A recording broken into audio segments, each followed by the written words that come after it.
হরিদেবপুরের মানুষ ঘুমের ঘরে জয়ত্র বলে সাগরিক সম্বন্ধে তুমি চেনো না সোনা? আমার চেনার কোনো প্রয়োজন নেই। আপনি আমার পথ থেকে সরে যান, আমাকে যেতে দিন। আমার সময়ের অনেক দাম আছে। আমারও সময় একেবারে নিরামি নয় সোনা। তাছাড়া যার সঙ্গে দেখা করার জন্য, যার একটু পরশ পাওয়ার জন্য মেয়েরা লাইন দিয়ে দাঁড়িয়ে থাকে, সেই সাগরিক সম্বন্ধে তুমি কাজের অজুহাতে এড়িয়ে যাবে? না না না না না না, আমার পরিষদের অপমান আমি কিছুতেই সহ্য করবো না সোনা। কি করবেন আপনি? বলতে নয়, করতে। কারণ যে কোনো কাজ আমি মুখে বলার চেয়ে করে দেখাতেই ভালোবাসি। হয় আমার পরিষদের অপমানের প্রতিশোধ দিতে এখনই এই মুহূর্তে তোমাকে আমার চাই।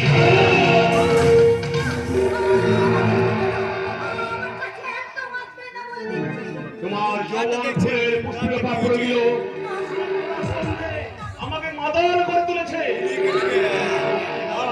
স্থান কাল পত্র ভুলে রূপ বন্ধ পদে গেলায় আমি তোমার রূপে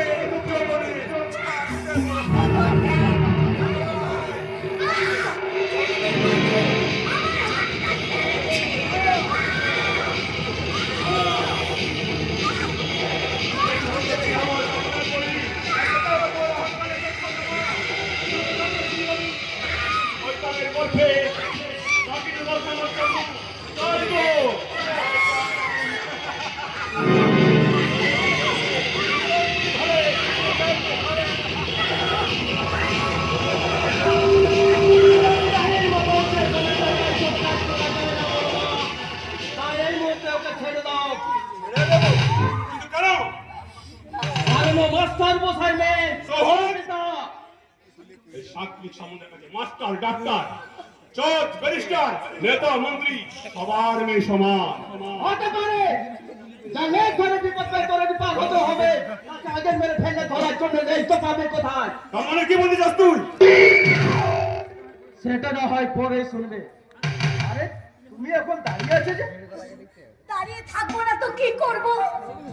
বিষাক্ত ক্যালকুটের মুখ থেকে ব্যাং ছাড়া পেয়ে যা করে তুমিও তাই করবে।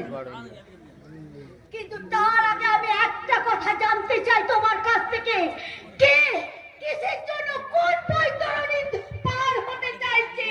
এই কথাটার মানেটা কি? তো জানাচ্ছে তোমার মান সম্মানের দাম অনেক বেশি। যখন তুমি বাঁচতে পেরেছো, আপাতত এখান থেকে চলে যাওয়া তোমার বুদ্ধিমানের কাজ। বেশ, আমি তবে চলেই যাচ্ছি। তবে যাওয়ার সময় একটা কথা বলে যাচ্ছি, সর্বশ্রেষ্ঠ অগ্নিক সামন্ত তোমার এই অন্যায় অবিচারের বিচার একদিন ঠিক পেয়ে যাবে। গোপনে বাড়িছে সে শয়তানের দল একদিন এক নিমিষে সব কিছু ছিঁড়ে ছারখার হয়ে যাবে।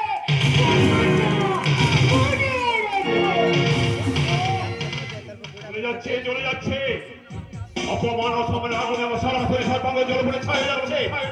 সামান্য একটা পাকি স্কুল মাস্টারের মেয়ে আমাকে সাবধান বলে শুনিয়ে গেল। আর এই জন্য দাঁড়িয়ে উচিত তুই যদি আমার কাজে বাধা না দিস দিয়েছি তোমার মঙ্গলের জন্য। আমার মঙ্গল? হ্যাঁ, অর্পিতাকে ধর্ষণে ভয় দেখে সে মাস্টার মশাই চুপ করে আছে বলে সে পুলিশের কাছে মুখ খোলেনি। তার মেয়ে যদি ধর্ষিতা হয় তাহলে মাস্টার মশাই কি চুপ করে থাকবে? না, থাকবে না। আরে সেদিনকার সেই ঘটনা না, মাস্টার পুলিশকে জানিয়ে থানায় ডায়েরি করবে তো, আর পুলিশ তদন্ত করে জানতে পারবে ওই সেদিন যে মেয়েটিকে পিস্তল দিয়ে গুলি করা হয়েছিল না, তাতে আছে তোর আঙুলের ছাপ। আর তখন তুই যাবি জেলে, আর আমি হয়ে যাবো না ধোয়া তুলসী পাতা। আরে তাতে কি হয়েছে রে লোকায়, তুই জেলে গেল না, তোর বউ বাচ্চাদের আমি তোর অভাবে একটু বুঝে দেবো না রে। আমি আমি তাদের মহা সুখে রাখবো রে, মহা সুখে। আর জেলে তো মাত্র কয়েকটা দিন থাকবি রে ভাই, কয়েকটা দিন। তোমার মধ্যে যে এত বুদ্ধি আছে তাই আমার জানা ছিল না বড় না। আরে কেন থাকবে না বল, কেন থাকবে না? তুই কোনদিন শুনেছিস যে বাঘের ওরসে ঘোড়ার জন্ম হয়েছে? হয় না, রক্ত কখনো বেইমানি করতে পারে না। তাই তো অন্যায় অত্যাচার অবিচারের বড় পুত্র শয়তান সুন্দর সেই আমি সর্বনিক সমাজ সত্য রক্ত বড় শয়তান।